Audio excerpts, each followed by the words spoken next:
Olá, pessoal. Vamos iniciar mais uma Sexta-feira Filosófica, essa série de eventos que tem como parceria aí a acadêmica Sara, o Departamento de Filosofia e o Sistema de Bibliotecas da Universidade Federal de Rondônia. Meu nome é Marina Girrato, aqui representando a organização. Estarei mediando a apresentação de hoje, que tem como tema o caráter a priori das estruturas necessárias ao conhecimento, construídas segundo a epistemologia genética, tendo como palestrante de hoje o professor Dr. Vicente Marçal. Professor Vicente, ele é doutor em Psicologia Social e do Trabalho pelo Instituto de Psicologia da Universidade de São Paulo. Ele é mestre em Filosofia pela Faculdade de Filosofia e Ciências da Universidade Estadual Paulista, campus Marília. É especialista em Filosofia Moderna e Contemporânea, licenciado em Filosofia pela Universidade Estadual de Londrina e hoje atua como professor do Departamento de Filosofia da Universidade Federal de Rondônia, nossa Uni. Então, professor, desde já, em nome de toda a equipe organizadora, eu agradeço a sua presença, agradeço também quem já está aqui nos acompanhando, né, e já vem aí participando ao longo das apresentações da nossa Sexta-feira Filosófica. E logo essa gravação estará também disponível no nosso canal no YouTube, caso alguém não possa ter participado hoje, né, mas que queira também ver a gravação, né, dessa apresentação. Ok? Passo agora, então, a palavra para o professor Vicente. Boa tarde ou boa noite, né, para quem estiver nos ouvindo, e quero agradecer aí a Marina pela acolhida e pela oportunidade de estarmos aqui compartilhando um pouco daquilo que a gente tem trilhado em termos de pesquisa, em termos de estudos. Tá? De tudo que a Marina falou sobre mim aí na apresentação, eu queria ressaltar que o mais importante é que eu sou professor da UNIR, do Departamento de Filosofia, né, e coordenador do GPEGRA, que é o Grupo de Estudo e Pesquisa em Epistemologia Genética da região amazônica. Né? O resto é parte do protocolo. Né?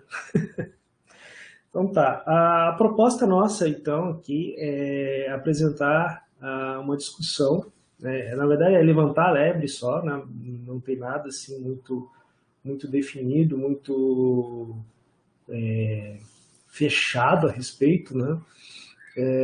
Levando em consideração que as discussões são muito amplas e eu estou, na verdade, juntando o trabalho de dois grandes nomes da filosofia, né, que é o Kant, com a ideia do a priori, né, das estruturas a priori necessárias ao conhecimento, e o Jean Piaget com a proposta da epistemologia genética. Tá? Então, a ideia principal é entender como, né, compreender como o ser humano aprende ou conhece, na verdade. A grande pergunta que o Kant se faz, na verdade, é como é possível o conhecimento.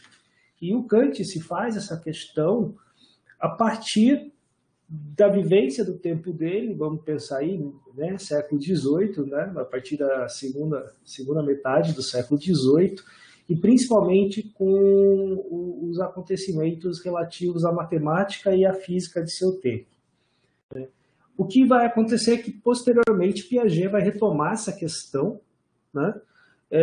Mas ele vai, vamos dizer assim, ele vai dar não vai só requentar a coisa, ele vai dar uma equilibrada, vai dar uma reconstruída. Para ele, o importante também não é só perguntar como é possível conhecer, né? Mas também como é possível aumentar o conhecimento. Como é que acontece dos nossos conhecimentos aumentarem? Né? O Piaget diz o seguinte: por quais processos uma ciência passa de um conhecimento determinado, julgado depois insuficiente, a outro conhecimento determinado, julgado depois superior pela consciência comum dos adeptos dessa disciplina? Como é que isso acontece? Como é que a gente passa, por exemplo, da física aristotélica, né? Que explicava as coisas por sua natureza. Então as coisas caem porque é da natureza dessas coisas que caem ficarem embaixo, né? Ficarem no chão. As coisas sobem porque é da natureza dessas coisas subirem, né? Como o vento, né? o ar, o fogo, né? E terra, pedras e essas coisas ficarem embaixo porque é da natureza delas ficarem embaixo, só isso, né? Como é que a gente passa desse conhecimento que foi tido por muito tempo como satisfatório para um conhecimento que vai ser considerado superior, não no sentido superior no sentido de uma hierarquia, sabe? Mas assim, superior no sentido de que explica melhor os fenômenos, né? Que é o caso da física newtoniana, né? E aí, por exemplo, a questão dos objetos caírem é a explicação dada via a lei da gravitação universal, né? E depois essa própria física newtoniana, que a gente estuda na escola até os dias de hoje, vale lembrar, é suplantada pela teoria da relatividade einsteiniana. Então, como é que esse processo se dá, né? Como é que esse aumento na possibilidade, não é na possibilidade do conhecer, mas esse aumento do próprio conhecimento diante dos fenômenos do mundo, ou seja, um conhecimento que chega num determinado momento e não dá conta mais de responder às questões do mundo, né? E aí um novo conhecimento surge e propõe, então, qual é a resposta, né? Tais perguntas orientam a busca de compreensão dos processos envolvidos na gênese e construção das estruturas necessárias à aquisição do conhecimento atual e das principais noções do sujeito do conhecimento, ou também o que a gente chama em epistemologia, né, do sujeito epistêmico. Uma das formas de se entender a obra de Piaget, então, por conta dessa retomada, é como um kantismo evolutivo, né? Até tem um autor português chamado Lourenço que diz que Piaget, que o Kant exerceu uma grande influência em Piaget, que gosta de se considerar seu herdeiro, chamando-lo inclusive de pai de todos, né? Seria Kant, o Piaget dizendo que Kant seria o pai de todos nós, né? A professora e doutora Zélia Ramosi Chiarotino chega a considerar a obra de Piaget como um kantismo evolutivo, né? No sentido de que entendemos a obra de Piaget como uma retomada da problemática kantiana, ou seja, Piaget retoma essa temática kantiana e a resolve a partir ou à luz da biologia. Então, a proposta é essa, né? Isso que está no nosso cenário para hoje, né? Vamos ver se a gente dá conta dessas questões todas. Então, assim, na epistemologia genética, a gente analisa os processos envolvidos na gênese das estruturas necessárias à aquisição dos conhecimentos. Por isso que é genética, porque a gente analisa os processos que estão envolvidos na gênese. Daí o genética, e não é de gene, né, como a engenharia genética não é uma coisa de hereditariedade tão somente, mas envolve, claro, a questão da hereditariedade, mas tem a ver mais com a gênese do que com o gene. Essa é uma confusão que muitas vezes fazem por conta do termo genético, né? Então, a proposta então, é analisar esses processos envolvidos na gênese das estruturas necessárias à aquisição dos conhecimentos, principalmente na medida em que esses processos estão presentes no âmbito do pensamento científico, né? E se referem à transição existente entre a passagem de um estágio de menor conhecimento a outro de mais avançado, né?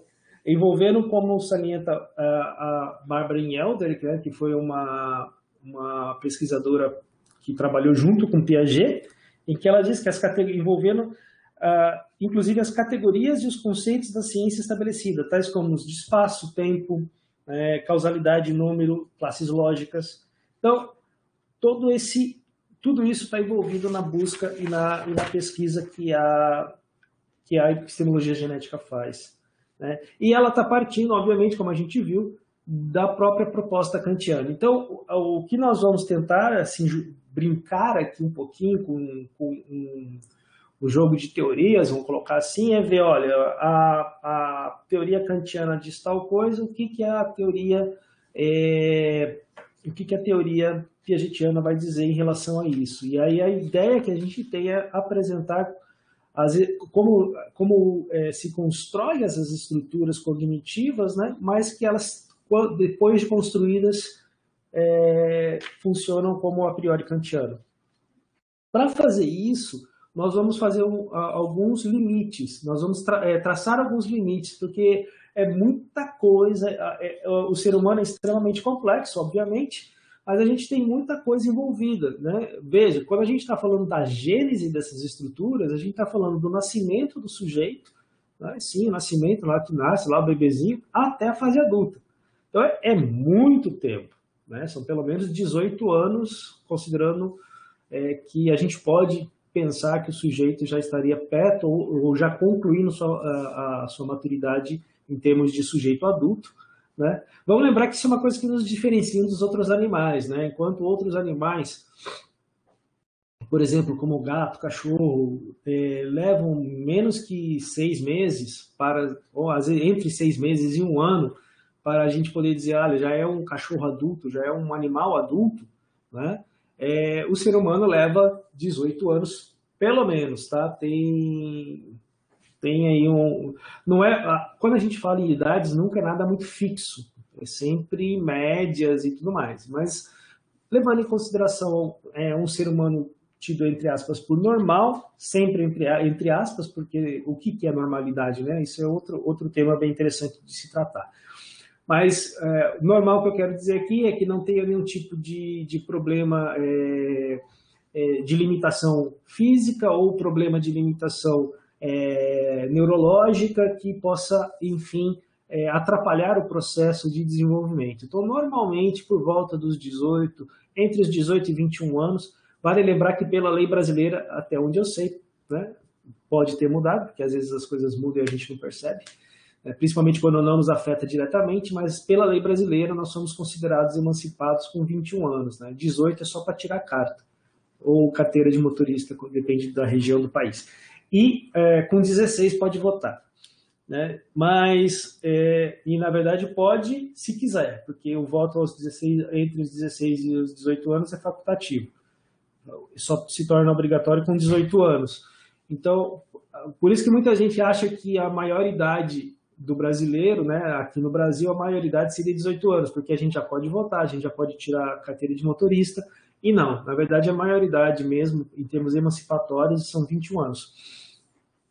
E aí é a ideia de se considerar o sujeito adulto, um sujeito adulto, né? Já é um adulto, não é mais um adolescente, uma criança, certo? Então, isso é uma característica importante, porque por que a gente leva tanto tempo para chegar à fase adulta? Né? Entre 18 e 21 anos, não são meses, são anos, né? Porque justamente a gente está com o nosso processo de cognitivo em desenvolvimento. E principalmente, né, não só, claro, não é só o processo, não é só a questão cognitiva, também tem a questão de estrutura física mesmo, de maturação da estrutura física, e eu falo maturação, mas com muito cuidado, porque na questão do organismo, né, o organismo, o nosso corpo, sim, a gente pode falar de uma maturação, mas na questão cognitiva não dá para falar de maturação, porque a maturação tem aquela ideia de que não importa o que aconteça, eu vou chegar lá. E com a questão cognitiva não é assim, tá? Então vamos lá. Então, os limites que eu vou traçar aqui é a questão. A gente vai ver a questão do espaço. Lembra que eu citei agora há pouco? Eu falei, citando a pesquisadora Barbara Mielder, né? Ela diz que as categorias e os conceitos da ciência estabelecida, né? Ou seja, se envolve essas categorias e conceitos da ciência estabelecida, tais como espaço, tempo, causalidade, número, classes lógicas, e a gente poderia citar outros, não só esses, ok? Então, nós vamos nos limitar em uma dessas categorias, que no nosso caso aqui vai ser o espaço, ok? E, obviamente, a gente vai limitar em termos da questão das fases, né, das chamadas fases do desenvolvimento piagetiano. Não é porque é a coisa mais importante na teoria do Piaget. Quando se fala em teoria do Piaget, normalmente o que todo mundo sabe são essas fases, mas isso não é o mais importante, isso é uma parte da teoria, é importante de compreender, sim, não é para ser descartado, mas infelizmente, muitas pessoas acabam tomando isso aí como se fosse a teoria do Piaget, só essa parte. E ela é só uma pequena parte do todo, que é muito maior do que a teoria desse espaço. Mas a gente vai limitar o sensório motor, né, que é o período de 0 a mais ou menos 24 meses. Mais ou menos porque sempre as idades são médias. Ok? Então vamos lá. Como que o Kant lida com a questão do espaço, sendo o espaço para o Kant uma forma a priori da sensibilidade? Tá? Eu vou procurar me fixar um pouquinho mais no que eu preparei para vocês aqui, porque senão 1 hora é muito pouco para a gente para discutir. E eu, como bom filósofo, falo bastante. Tá? Então, eu ficando mais focado no texto que eu preparei, eu consigo me policiar no tempo. Ok? Kant se pergunta como é possível conhecer e analisa tal tema em detalhes na Crítica da Razão Pura. A gente já viu isso na introdução, né, no preâmbulo que eu fiz. Ele tem esse foco, como é possível conhecer, e o grande texto que ele trabalha, isso é grande mesmo, não só por ser importante, mas por ser grande mesmo, né, essa questão é na Crítica da Razão Pura. Dentre as 3 críticas e outros textos que ele escreveu, a Crítica da Razão Pura é que ele vai se concentrar e tratar essa questão do conhecimento. Nesse texto, uma das questões centrais é saber se todo conhecimento provém da experiência e, caso não, como são possíveis tais conhecimentos, ou seja, esses conhecimentos que não provêm da experiência. O Kant começa a Crítica da Razão Pura, na introdução da Crítica da Razão Pura, uma das frases mais emblemáticas que tem lá é dizer que todo conhecimento começa na experiência, mas nem todo conhecimento provém dela. Então ele entende que sim, que existem conhecimentos que não são, né? O conhecimento, de uma forma geral, vai começar com a experiência, mas nem todo conhecimento provém da experiência, né? E aí como seriam possíveis esses conhecimentos? A resposta a essa questão o leva a distinguir 2 tipos de juízo em relação a experiências, os a priori e os a posteriori, né? O Kant, então, escreve o seguinte: portanto, é uma questão que requer pelo menos uma investigação mais pormenorizada e que não pode ser logo despachada devido aos ares que ostenta, a saber, se há um tal conhecimento independente da experiência e mesmo de todas as impressões dos sentidos. Tais conhecimentos denominam-se a priori e distinguem-se dos empíricos que possuem suas fontes a posteriori, ou seja, na experiência. As primeiras partes da Crítica da Razão Pura podem levar a uma confusão entre a priori e inato, porque às vezes a gente acaba confundindo, se não tiver uma leitura atenta, que aquilo que é a priori é porque nasceu comigo, então seria uma coisa inata, e não é, né, o a priori não é algo inato, apesar de já estar na razão, tá? Mas assim, é outra discussão gigante que a gente não tem espaço, né, nesse momento para fazer sobre isso. Mas é só entender que a priori não é inato, e eles são muito diferentes, né? Vamos lembrar que inato são, por exemplo, as ideias inatas, que Descartes dizia isso um pouco antes do Kant, né? Parson, que é um leitor de Kant, um comentador de Kant, diz o seguinte: Kant não é muito preciso sobre o que é essa independência. Que independência? Independência, né, do conhecimento em relação à experiência. Mas deixa transparecer que um juízo a priori implica não se recorrer ao fato particular, a fato particular algum, verificado pela experiência e pela observação, né, para sua justificação.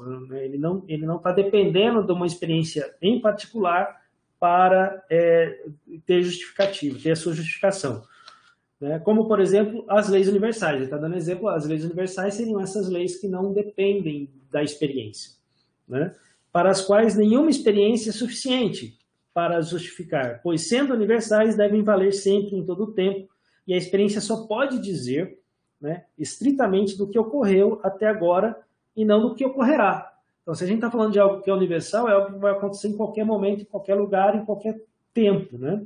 Então, a experiência diz do que está acontecendo agora, né?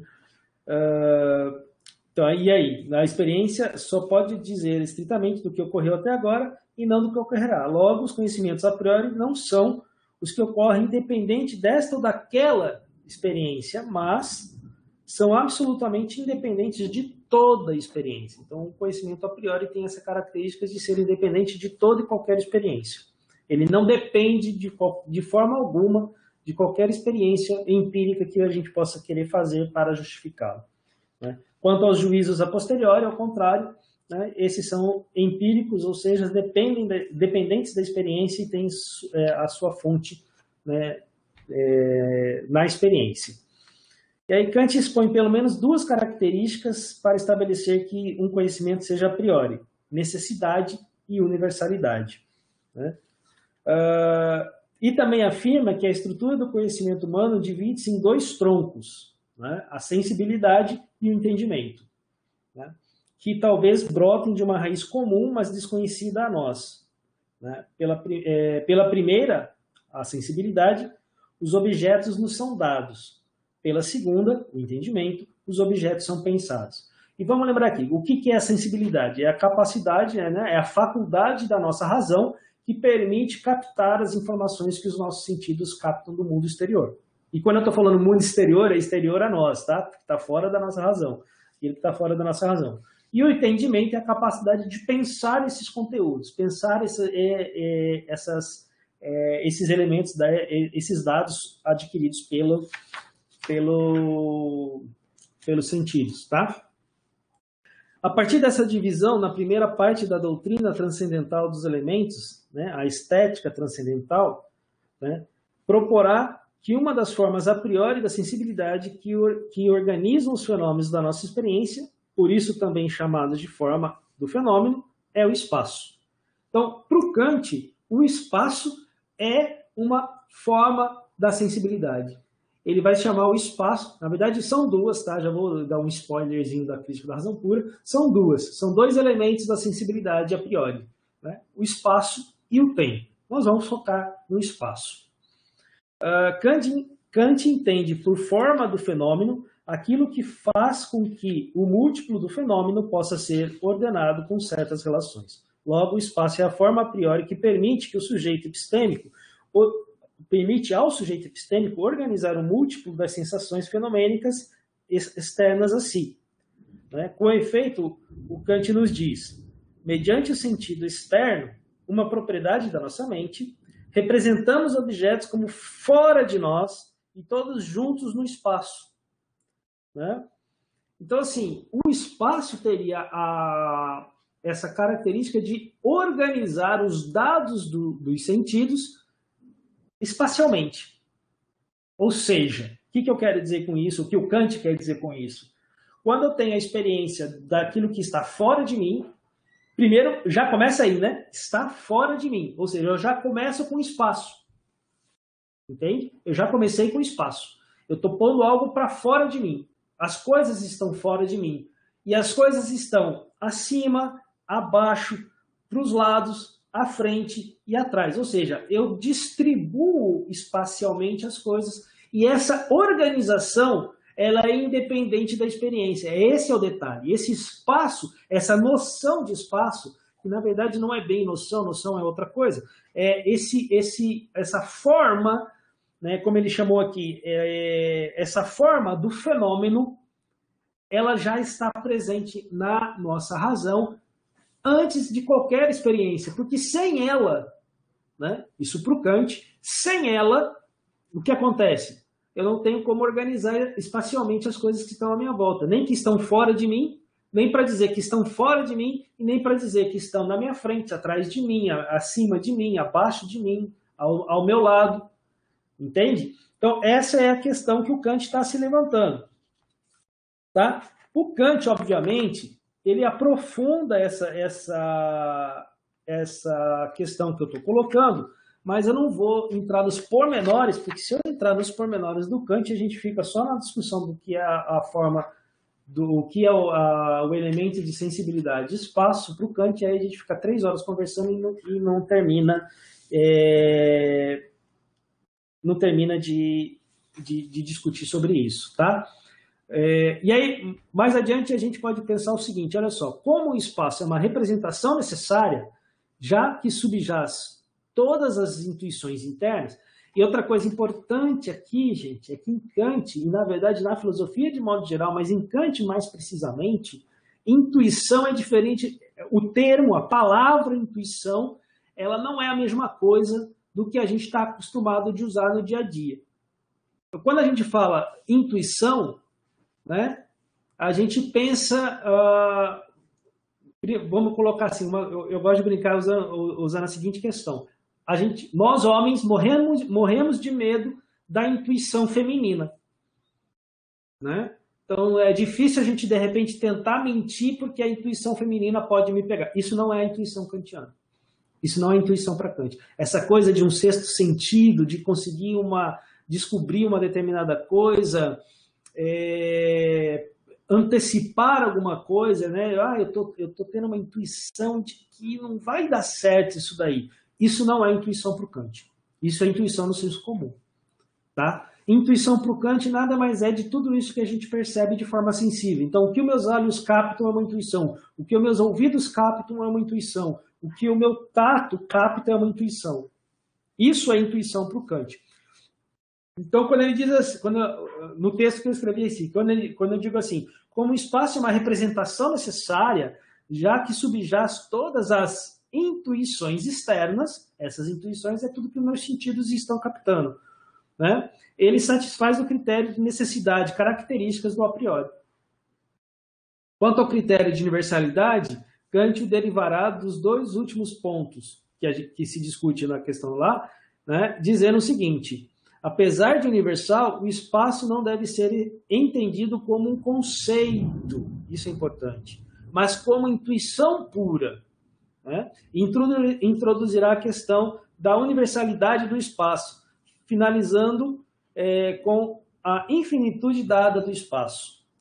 Tá? Então, o espaço essa infinitude não só porque o espaço é infinito, se a gente pensar que, por exemplo, saindo que é algo que está fora de nós, né, para fora de nós, não só o espaço territorial que nós temos no planeta Terra como um todo, mas se vocês lerem um pouquinho só de divulgação científica de astronomia, vai ver que o que existe mais no universo se chama espaço. Então, essa ideia que o espaço é infinito, na verdade não é tão infinito assim, que o próprio universo teria seus limites, né? Mas é tão monstruoso em termos de grandeza que, inclusive, na astronomia a gente faz a medição com anos-luz e não com quilômetros, né? E um ano-luz equivale a milhares de milhões de quilômetros, porque é quanto a luz percorre durante um ano. Então é muito grande, o espaço é algo imenso. Portanto, essa é a ideia de universalidade que ele está trazendo. Aí assim, beleza, isso é o Kant. Mas o que o Piaget vai dizer a esse respeito? Então, temos na epistemologia genética de Piaget, o espaço é ainda pensado como forma a priori dos fenômenos, no sentido de que a noção de espaço é quem organiza espacialmente os dados da percepção. Óbvio, né? O espaço é aquela ideia que eu acabei de dizer, que permite com que nós organizamos a experiência do sensível, as nossas experiências sensoriais, né? Tendo todas as 4 características que o Kant discutiu, que eu não entrei em detalhes aqui, né? Mas o Kant discute ele em quatro características. Mas tal forma ou noção é construída pelo sujeito epistêmico em sua interação com o meio. Ou seja, a epistemologia genética busca compreender a construção da noção de espaço, pois essa não está presente no início da vida dos sujeitos. Contudo, após sua construção, tem a característica da forma a priori da sensibilidade, como concebida por Kant. E aí vamos destrinchar isso. Ou seja, o que eu gosto de falar sempre é o seguinte: o Kant parte do sujeito adulto. O ponto de partida do Kant é o sujeito já constituído. Até porque ele não faz nenhum tipo de análise ou observação que seja, né, em relação ao que as crianças, os bebezinhos, as crianças estão fazendo. O que é o que o Piaget vai fazer? O Piaget, então, se põe uma hipótese, né? Ele se coloca uma hipótese como todo bom cientista e como bom biólogo que ele era, né? Excelente biólogo, na verdade, excelente epistemólogo, né? Ele se coloca a hipótese, olha, o conhecimento se constitui dessa maneira. E faz o quê? Vai para a experiência para verificar a sua hipótese, fazer a verificação da sua hipótese, né? O espaço como construção do sujeito epistêmico em Piaget. Então vamos ver como é que isso se daria. Né? A epistemologia genética admite existir estruturas a priori que condicionam a apreensão dos fenômenos. Porém, essas estruturas são construídas pelo próprio sujeito em sua interação com o meio. Veja, começa a aparecer uma contradição, porque a interação com o meio nada mais é do que uma experiência empírica, em parte. Né? Porque a interação é uma experiência, mas a construção do nosso aparato cognitivo, como é que eu posso dizer? Ela depende sim dessa interação, mas a partir do momento que você constrói a noção, né, por exemplo, constrói essa forma a priori do fenômeno, que seria o espaço, toda a utilização dela é da maneira que o Kant colocou. Né? Então, sem confundir questões de direito com questões de fato, mas buscando identificar a gênese das estruturas a priori, Piaget considera que fatores hereditários condicionam o desenvolvimento intelectual e que esses se dividem em dois grupos. O primeiro grupo dos fatores hereditários é chamado por Piaget de hereditariedade especial e é da ordem estrutural, e são aquelas relativas à constituição dos nossos órgãos dos sentidos, ou seja, nossos olhos, nosso nariz, e na verdade não só, né? E quando a gente está falando de hereditariedade aqui, diferente do que só estudamos na escola, na maioria das vezes, tá? Não estou falando daquilo que eu herdei dos meus pais, por exemplo, a falta de cabelo, que veio do meu pai diretamente, né? Eu estou falando, ou a cor dos meus olhos, eu estou falando de uma hereditariedade que é da espécie humana. Tá? Uma hereditariedade que é de todo ser humano, ou seja, todos nós, quando nascemos, herdamos da espécie essas características. Então, por isso que, por exemplo, nós temos 2 olhos e não 3. Né? E vale lembrar que é por isso que nós enxergamos 3 dimensões, porque temos 2 olhos. Tá? E não enxergamos mais dimensões nem menos dimensões, a gente só enxerga 3 dimensões. Tá?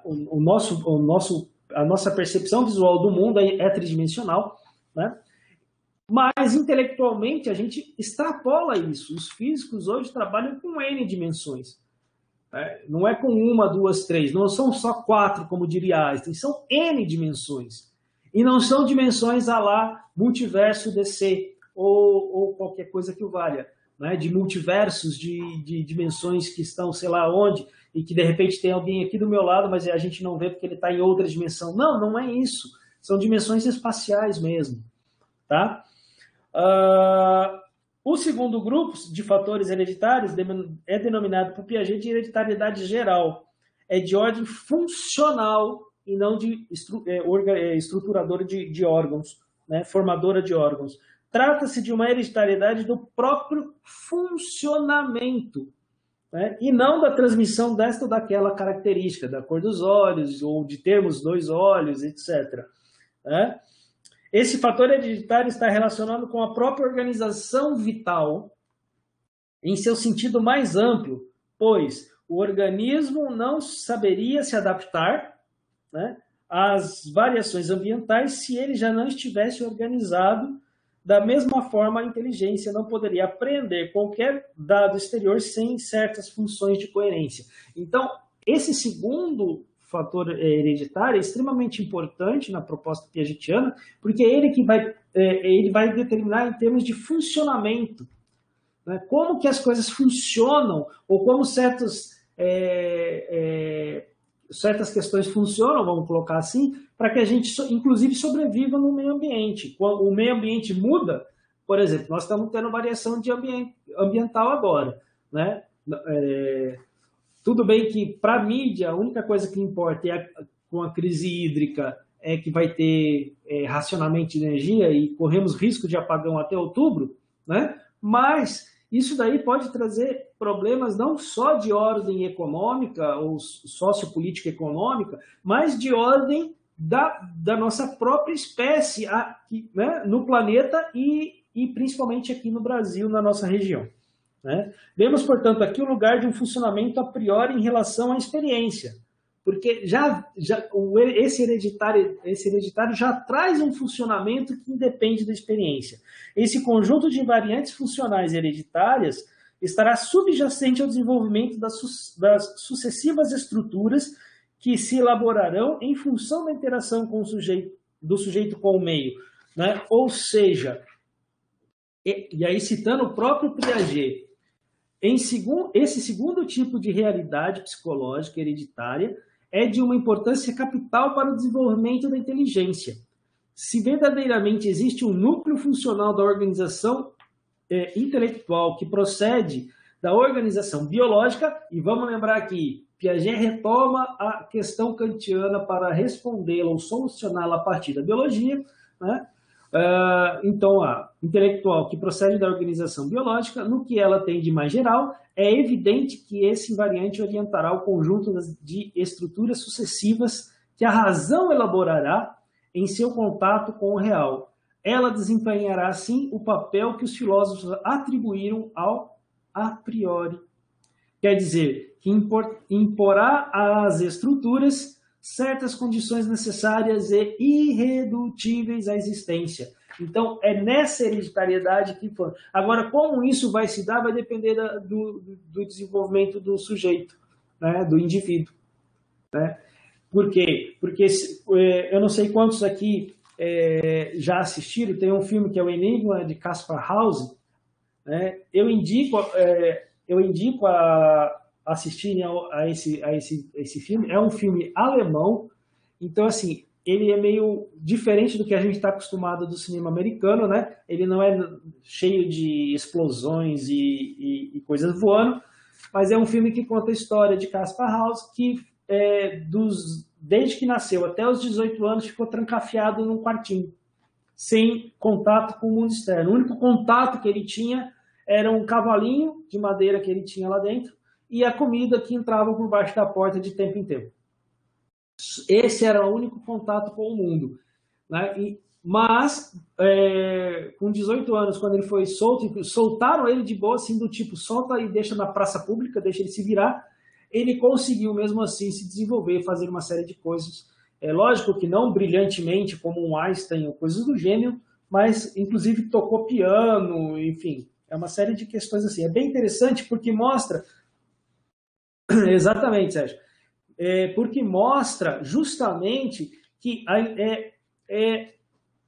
não é a maturação, né? Ou seja, ele chegou aos 18 anos, seria a fase adulta, mas ele não estava pronto, ele precisava da interação com o meio. Como ele não tinha interação com o meio, foi só quando soltaram ele que ele passou a ter interação com o meio, é que ele, então, desenvolveu suas... Neire, o Sérgio, na linha de cima do que você escreveu, colocou o nome do filme. É o Enigma de Caspar Hauser. Está ali em cima, que o Sérgio colocou também. Tá? Mas é o Enigma de Caspar Hauser o nome do filme. Então, é óbvio que, por conta dessa limitação que foi imposta ao Caspar Hauser, ele não se desenvolveu plenamente. Mas a partir do momento que foi dado a ele a possibilidade de interação, ele se desenvolveu, certo? Então, de novo, isso é bem interessante para falar que não, a proposta piagetiana não é maturacionista, né? Porque se fosse maturacionista, o fato de terem trancafiado o Caspar Hauser não impediria dele se desenvolver normalmente por conta da maturação do organismo. Mas é nessa interação, ok? Portanto, para Piaget, a inteligência não aparece de forma alguma em um dado momento do desenvolvimento mental, como um mecanismo todo montado e radicalmente distinto dos que a precederam, mas é o resultado do processo da equilibração dinâmica entre acomodação e assimilação do organismo, pois, para Piaget, a inteligência é adaptação, ou seja, é um processo de funcionamento de toda a organização viva pela qual se entende a ação desse organismo como uma forma de se adaptar de se adaptar ao meio por intermédio dos esquemas de ação. Tá? Então, é por isso que eu estou colocando que, apesar do espaço, a gente não nascer com esse elemento a priori da sensibilidade constituído, e é até interessante, né? É até o propósito. Quando o Kant, lá no início que eu falei, o Kant, a gente tem que tomar cuidado na leitura do Kant, porque uma leitura descuidada pode fazer com que a gente entenda que o a priori é inato. Justamente isso que o Piaget está colocando mostra que o a priori não é inato. O a priori é construído. Né? O a priori não nasce com o sujeito, ele é construído conforme a interação do sujeito no mundo. Né? E aí, uma das ideias piagetianas é que o esquema de ação, ou seja, que são estruturas que nos permitem agir no mundo, vão sendo elaborados, construídos e coordenados em um sistema cada vez mais complexo de ações. Né? Por exemplo, primeiro eu aprendo a pegar as coisas quando criança. Depois que eu aprendi a pegar, eu consigo aprender a puxar. Eu peguei uma coisa que está presa, eu puxo. Né? E, de repente, eu consigo, a partir disso, deslocar objetos para atingir um outro objetivo. Né? Então, eu vou coordenando essas ações para que eu possa atingir os meus objetivos. Né? De uma forma totalmente prática. Por que prática? Por que eu estou insistindo na questão do prático? Porque no período sensório-motor não existe uma inteligência, ainda não existe uma inteligência reflexiva, ou seja, que a gente possa pensar por conceitos. Por quê?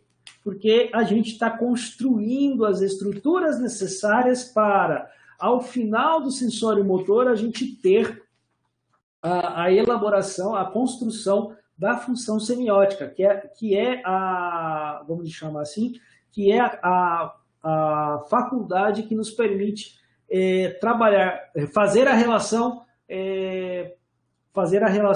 significante-significado.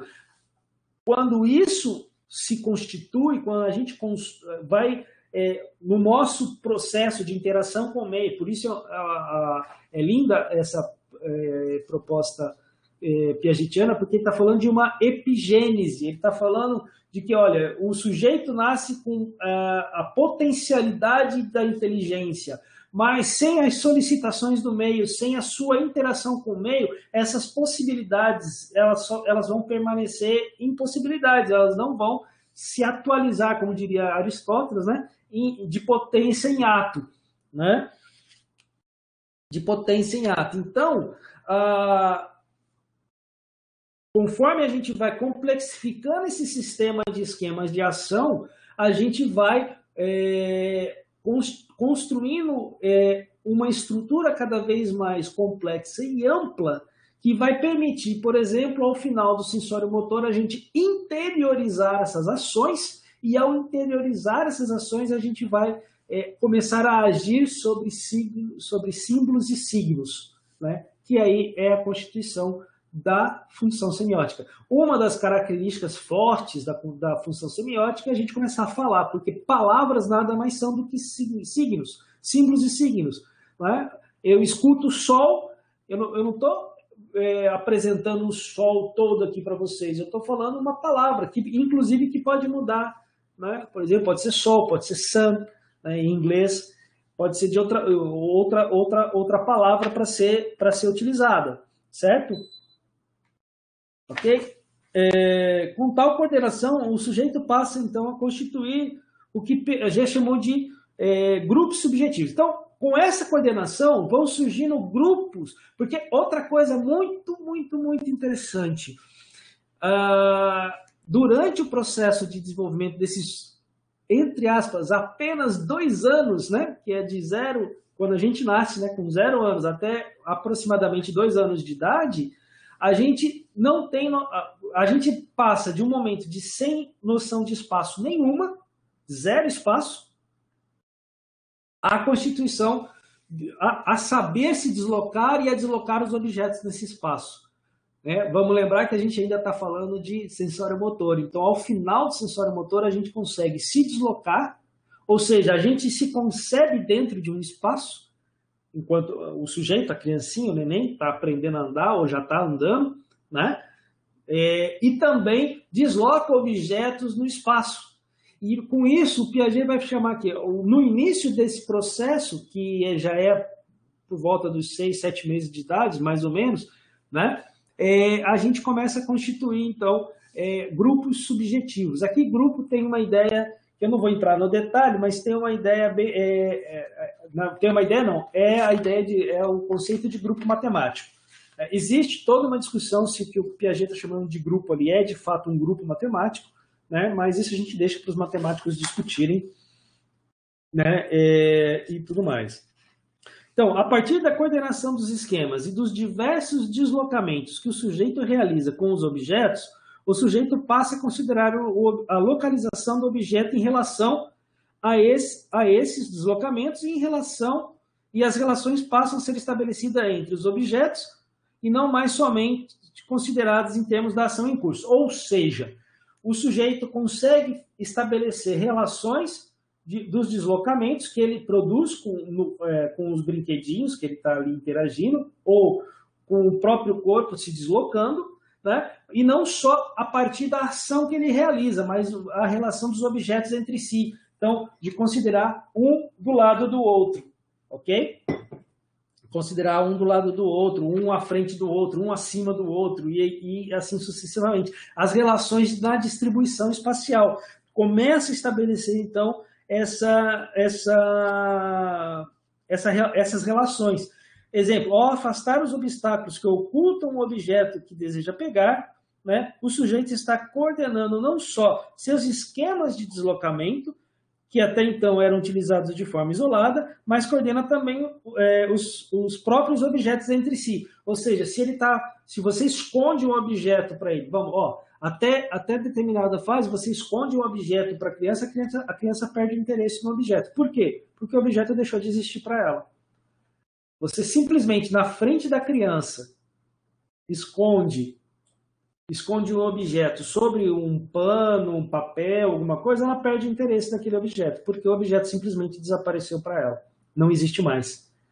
Quando ela começa a procurar o objeto embaixo desse pano, desse anteparo, né, o sujeito já está coordenando os seus esquemas não só em relação à ação que ele executava, mas também entendendo, não de forma conceitual, mas de forma prática, que o objeto se escondeu embaixo de outro. Então, para se esconder embaixo de outro, existe uma relação espacial, uma relação de que o objeto está sob outro, entende? É uma relação espacial, né?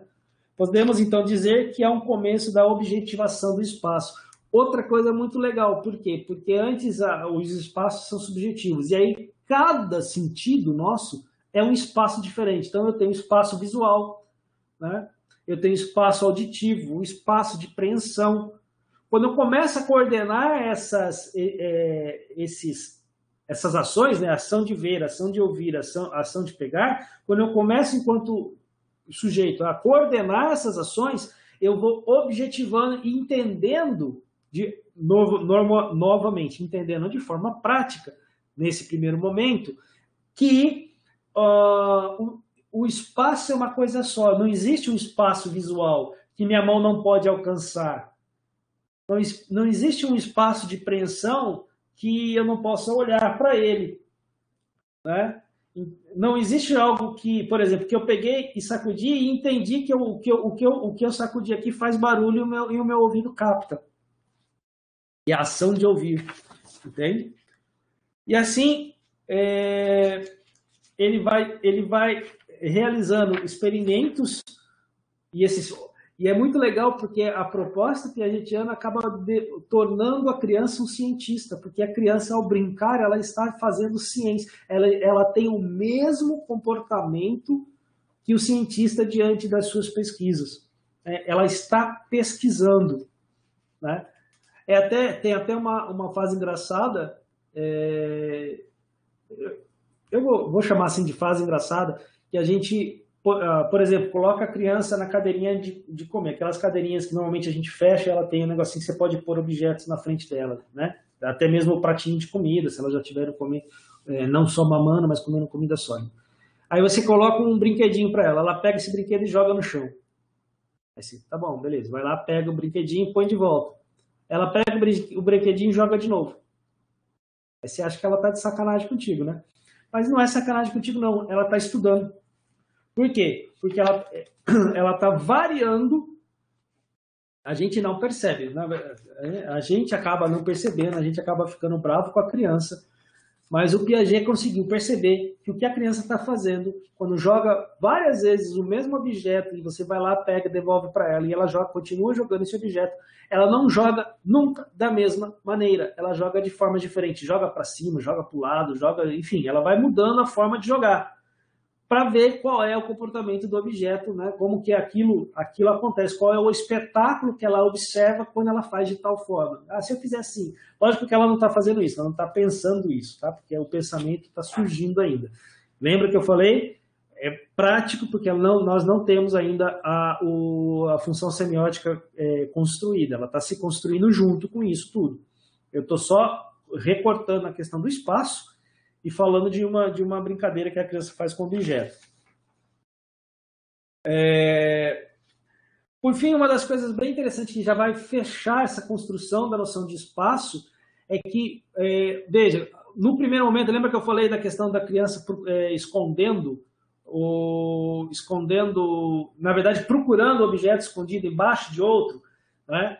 Num primeiro momento, ela só procura se parte do objeto está aparecendo. Se você esconde totalmente, ela não procura. Mas se você esconde, mas está mostrando uma partezinha, ela vai lá e pega.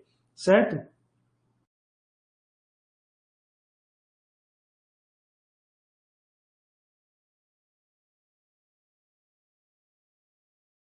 Bom, eu não disse que o conhecimento é inato.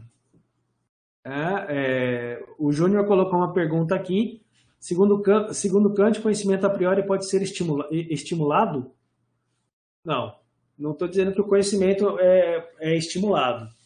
Conhecimento a priori estimulado, não disse isso. E vamos lembrar, o Kant parte do sujeito adulto, portanto o sujeito já tem as funções, as suas estruturas cognitivas construídas. Segundo, se ele é inato, como pode ser construído? Ele não é inato, eu não disse que ele é inato, pelo contrário, eu disse que ele não é inato e que a leitura descuidada do texto do Kant pode levar a entender que o a priori é inato. O a priori não é inato, nem para Kant nem para Piaget, né? A diferença é que o Piaget vai para a gênese desse conhecimento. O Kant passa parte do conhecimento já constituído. Então, a razão já estabelecida é da onde o Kant parte. O Piaget foi para a gênese. Como é que essa razão se constitui? Então, é nesse sentido. Tá? E aí, só para a gente fechar aqui, o finalzinho do sensório motor, a criança começa a perceber o que a gente chama de deslocamentos invisíveis, né? Não são invisíveis, na verdade.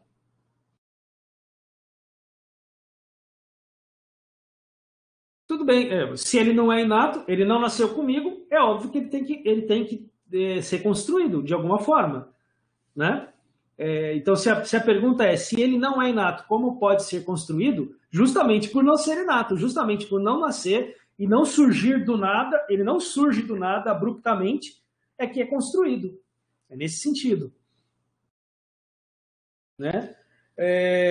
E aí, só para fechar, a percepção de deslocamentos, a percepção não, a reflexão, né, a representação, melhor dizendo, de deslocamentos que não foram percebidos, ou seja, quando você esconde um objeto embaixo do outro, mas você tem outro objeto que está escondido, que quando você tira o primeiro anteparo, tem outro que esconde, né? Ou, por exemplo, quando o objeto passa por baixo de uma... Já te respondo, Júlio. Na verdade, eu tentei falar disso o tempo todo aqui, sobre como é construído isso daí. É construído no processo de interação do sujeito com o meio. O meio solicita, o sujeito responde, não é uma resposta a estímulos, como diria o behaviorismo, mas é uma construção dessas estruturas por adaptação. O funcionamento é o seguinte, a ideia de... Vamos pegar a pergunta do Júnior Rangel aí. A ideia é a seguinte, a inteligência, como diz Piaget, é uma adaptação, é uma forma de adaptação. O que é adaptação? É o equilíbrio entre assimilação e acomodação. Parece que eu só estou usando termos que não fazem sentido, mas vamos lá. O que é assimilação, para a gente entender? Assimilação é quando eu tenho uma estrutura já pronta, por exemplo, quando a gente nasce com a estrutura reflexa. Então, eu assimilo informações do meu meio ambiente, daquilo que me cerca, a essa estrutura, né, que já está dada. Essa estrutura, por conta da assimilação, ela também se acomoda, ela se transforma. Ela se transforma. E nessa transformação, que é operada por nós mesmos, né, essa transformação é a complexificação das estruturas internas que nós temos. Nessa complexificação, a gente vai dando conta de muito mais coisas que estão à nossa volta. Essa é a construção. Essa é a ideia de construção. Por quê? A partir do momento, por exemplo, nesse momento, você acabou de me perguntar como é que se dá esse processo de construção. Ponto, você não sabe. Se você pressupõe assim, você perguntou, é porque você não sabe. Beleza, eu estou expondo para você como é que se dá. Você já tem estruturas cognitivas, conceituais, das quais você já entende alguma coisa. Só que elas não estão dando conta da construção. O que está acontecendo nesse exato momento com você? Você está tendo as suas estruturas sendo transformadas para conseguir assimilar o conceito de construção.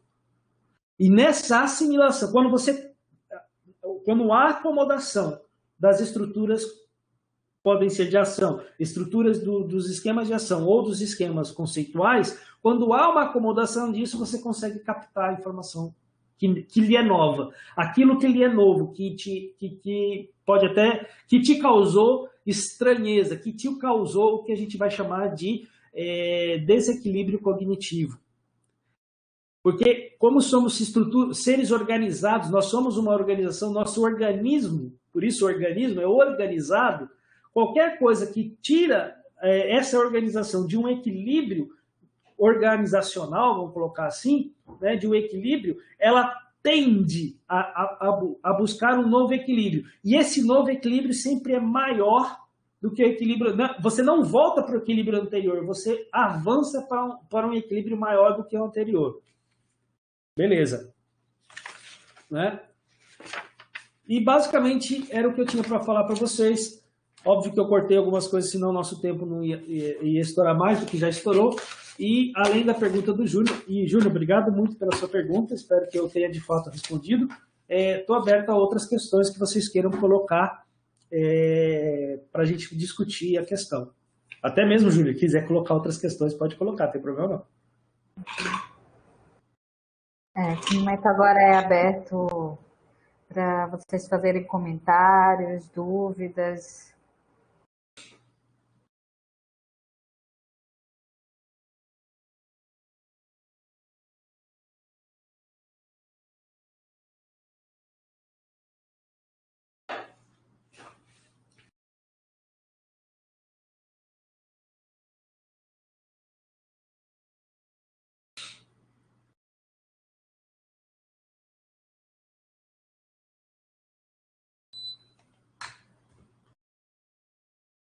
Bom, Cícero parabenizou aqui, professor, pelas suas reflexões.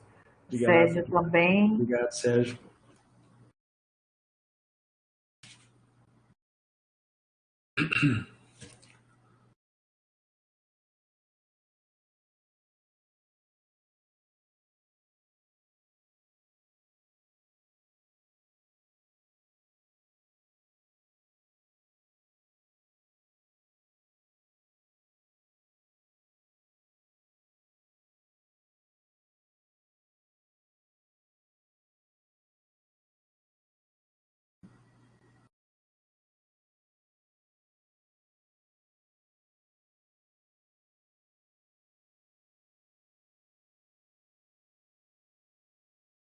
Alguma outra dúvida, comentário?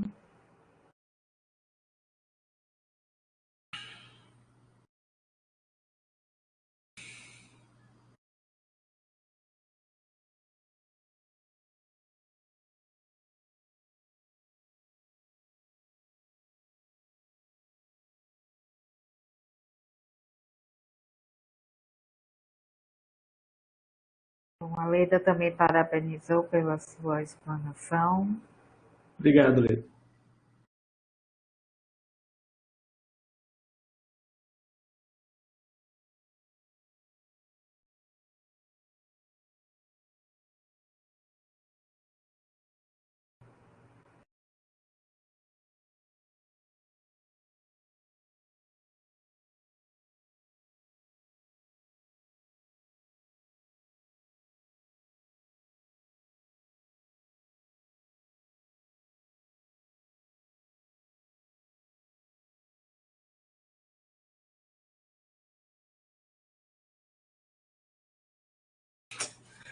Obrigado, Neire.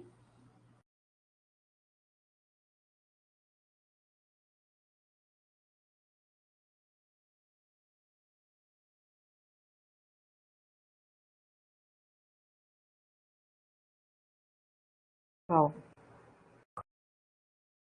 mais outras perguntas? As perguntas que tiveram o professor já respondeu aqui ao longo da apresentação. Eu queria agradecer a presença de todos, somente aí aqueles que já estão nos acompanhando há algum tempo, né, em toda sexta-feira filosófica. Agradecer também novamente ao professor Vicente por ter aceitado o nosso convite, né, de poder proporcionar mais uma fala aqui, né, na nossa série de eventos. Professor, se você quiser dar mais algum recado antes da gente finalizar a apresentação de hoje, pode ficar à vontade. Eu queria só agradecer o convite, estou sempre à disposição de vocês para o que precisarem, né? E dizer que também o GPEGRA, que é meu grupo de pesquisa, está à disposição de vocês, dos alunos, e não só alunos, né? Eu não sei, na verdade, dei uma olhada nos nomes, tem vários nomes que eu não conheço, então eu sei que tem alunos, são alunos, podem ter pessoas que não são alunos da Uni, mas o grupo é aberto ao público em geral. A gente tem feito reuniões aos sábados, final do dia, e virtuais, né, por conta da pandemia. Então, está aberto, podem me procurar, vicente.marcal@unir.br, e a gente tá à disposição de vocês aí, tá bom? Obrigado mais uma vez pelo convite. Obrigada a todos. Então, a gente se encontra na próxima sexta-feira filosófica. Basta acompanhar nossas redes sociais, né, o @dbc, que você fica sabendo das próximas apresentações da nossa série de eventos, né, que acontece aí toda sexta-feira. Até uma próxima, até a próxima apresentação. Continuem se cuidando. Boa sexta a todos, bom final de semana e tchau. Tchau, gente.